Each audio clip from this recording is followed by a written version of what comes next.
सबसे पहले आपको ईद की खबर देंगे। सऊदी अरब में शवाल का चांद नजर आ गया है। ईद उल फितर कल बरोज इतवार होगी। मुत्तहिदा अरब इमारात में भी ईद कल मनाई जाएगी। ईरान में चांद नजर नहीं आया। ईद पीर 31 मार्च को होने का इम्कान है, जबकि ऑस्ट्रेलिया, इंडोनेशिया, मलेशिया और ब्रुनाई में माह शवाल का चांद नजर नहीं आया। इन ममालिक में भी ईद पीर को होगी।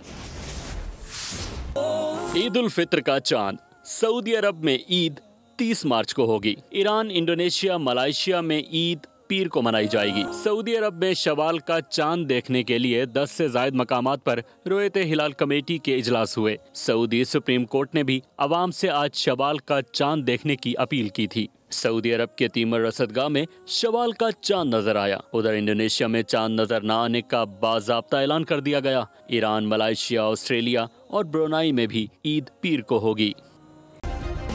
सब्सक्राइब करें और बेल दबाएं ताकि कोई खबर रह न जाए।